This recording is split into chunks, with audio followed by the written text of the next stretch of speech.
उपमुख्यमंत्री देवेंद्र फडणवीस यांना जपानमधील विद्यापीठाच्या वतीनं गौरव करण्यात आलाय। देवेंद्र फडणवीस यांना मानद डॉक्टरेट प्रदान करण्यात आली। जपानमधील कोयासन विद्यापीठाकडून हा सन्मान करण्यात आला। कोयासन विद्यापीठाने 120 वर्षांच्या इतिहासात पहिल्यांदाच मानद डॉक्टरेट पदवी बहाल केली आहे।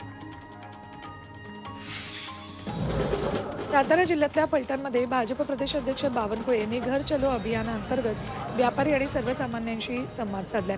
खासदार रणजित नाईक निंबाळकर आणि आमदार जयकुमार गोरे यांच्या समवेत त्यांनी बाजारपेठेतून पायी चालत नागरिकांशी संवाद साधलाय। कर्जत जामखेड विधानसभा मतदारसंघातील MIDC पाटेगाव खंडाळा येथे व्हावी यासाठी आमदार रोहित पवार आग्रही होते। मात्र सरकारने MIDCची जागा बदलण्याचा निर्णय घेतलाय। भाजप आमदार राम शिंदे नागरिकांना जागा सुचवण्यासाठी बैठका घेतात। यावरून रोहित पवारांनी राम शिंदेंवर निशाणा साधलाय। रोहित पवारांच्या टीकेवर राम शिंदेंनीही प्रत्युत्तर दिले। अमृत नोनी आर्थो प्लस ये एक प्रूवन फॉर्मूला है। इसमें मौजूद नोनी फल के गुण और आयुर्वेदिक जड़ी बूटियां शरीर को जरूरी पोषक तत्व देने के साथ साथ हड्डियों और जोड़ों के घिसने, उनमें होने वाले सूजन और दर्द को रोकने में मदद करता है। दर्द मुक्त जीवन के लिए अमृत नोनी ऑर्थो प्लस। विधान परिषदेचे भाजप आमदार राम पाटील रातोळीकर यांच्या गाडीवर हल्ला करण्याचा प्रयत्न मराठा तरुणांनी केलाय। नांदेडच्या कामठा भागातील हनुमान मंदिरात आमदार रातोळीकर दत्त जयंतीच्या भंडाऱ्यासाठी आले होते, तेव्हा मराठा तरुणांनी त्यांची गाडी अडवून घोषणा दिल्या। रातोळीकर गाडीत बसले असता एका युवकानं पाण्याचा कॅन घेऊन हल्ला करण्याचा प्रयत्न केला।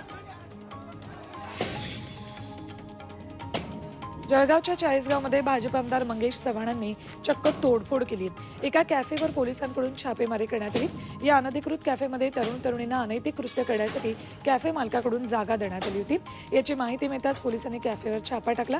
सोबत गेलेल्या आमदार चव्हाणांनी कॅफेची पाहणी करून तोडफोडही केली।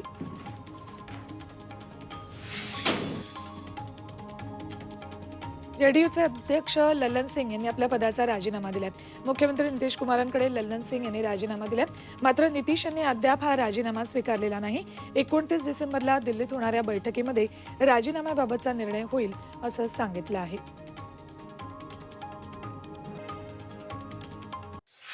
22 जानेवारीला श्रीराम मंदिरात प्राणप्रतिष्ठा सोहळा होतोय। विरोधी पक्षाच्या नेत्यांनाही निमंत्रण देण्यात आलंय। मात्र यामुळे इंडिया आघाडीसमोर मोठं धर्मसंकट उभं राहिले। कार्यक्रमाला जाण्याचा निर्णय हायकमांडचा असेल असं काँग्रेसचे अधीर रंजन चौधरी म्हणाले, तर निमंत्रण मिळाल्यास जाणार असं समाजवादीच्या डिंपल यादव यांनी म्हटलंय। अयोध्येतल्या राम मंदिराच्या लोकार्पण सोहळ्यासाठी देशभरातून व्हीव्हीआयपींना निमंत्रण धाडण्यात आली। केंद्राच्या व्हीव्हीआयपी यादीत उद्धव ठाकरे नाहीत, मात्र राज ठाकरे आहेत असं विधान मंत्री गिरीश महाजन यांनी केले। राम मंदिरावरून टीका करणाऱ्यांना बोलावण्याचं कारण काय असं वादग्रस्त विधानही त्यांनी केले।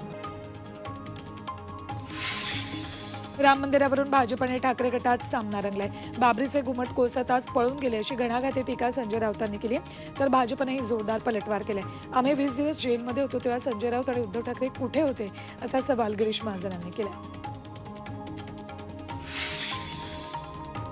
बाबरी पडली त्यावेळी संजय राऊत कुठल्या बेळात लपले होते, त्यांचा राम मंदिर आंदोलनाशी संबंध काय असे सवाल उपस्थित करत भाजप आमदार आशिष शेलार यांनी पुन्हा एकदा ठाकरे गटावर निशाणा साधलाय। मुंबईहून थेट राम जन्मभूमी अयोध्येसाठी विमान सेवा सुरू होती। इंडिगोनं मुंबई अयोध्या आणि अयोध्या मुंबई थेट फ्लाईटची घोषणा केली। 15 जानेवारीपासून मुंबई अयोध्या थेट विमान सेवा सुरू होती। दुपारी 12:30 मुंबईहून अयोध्येसाठी विमान रवाना होईल। दुपारी 2:45 अयोध्येत विमानाचं लँडिंग होईल। नवी मुंबईतील एपीएमसी फळ बाजारात गोल्डन सीताफळांची आवक वाढली।